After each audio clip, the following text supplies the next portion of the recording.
নমস্কার, আমি সুমনা। আশা করি সকলে ভালো আছেন।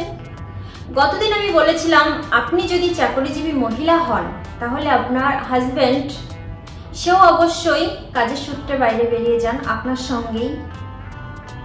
সেক্ষেত্রে আপনার বাড়ির আয়ার প্রতি আপনার কর্তব্য কি থাকবে বা আপনার সাবধানতা কিভাবে আপনি অবলম্বন করবেন। ধরা যাক আপনার সন্তান ক্লাস 1 বা 2-তে পড়ে, সেক্ষেত্রে আপনি কি কি লক্ষ্য রাখবেন? প্রথমত আপনাকে আপনার সন্তানের টিফিন বানিয়ে রাখতে হবে এবং সেটা আপনাকেই প্যাক করে দিতে হবে। দ্বিতীয়ত স্কুল গাড়ি বা যাই হোক যেটাতে করে আপনার বাচ্চা স্কুলে যায় সেখানে সেই আয়া ঠিকঠাকভাবে পৌঁছে দিচ্ছে কিনা সেই ব্যাপারটা আপনাকে অন্তত একদিন বা দুদিন বাড়িতে থেকে সেই আয়াটা ঠিকঠাকভাবে বুঝিয়ে দিতে হবে।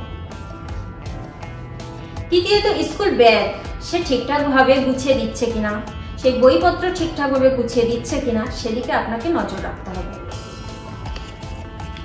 চতুর্থত যে গাড়িতে করে বা স্কুলে যায় সে যে গাড়িতে সে প্রতিদিন স্কুলে যাতায়াত করে সেই গাড়ির হেল্পার যারা থাকবে তাদের প্রতি আপনাকে নজর রাখতে হবে।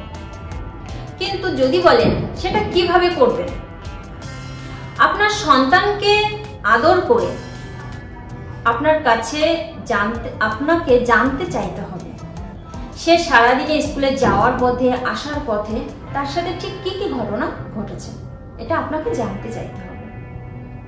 কারণ মনে রাখবেন সমাজের কিছু পিশাচ মানুষ আছে যারা স্কুলের বাচ্চাদেরকেই টার্গেট করে। ষষ্ঠত স্কুল থেকে বেরিয়ে আসার পর আপনার আয়া তাকে কিভাবে সব কাজ করে, যেমন তার জামা কাপড় ছাড়ানো, তার খাওয়ানো, এগুলো ঠিকঠাকভাবে করছে কিনা সেগুলো আপনাকে নজর রাখতে হবে। প্লিজ এগুলো একটু মাথায় রাখবেন, এদিকটা আপনারাই পারবেন তাদেরকে একটা সুস্থ জীবন দিতে। আজ এ পর্যন্তই, আগামীতে আবার দেখা হবে। নমস্কার।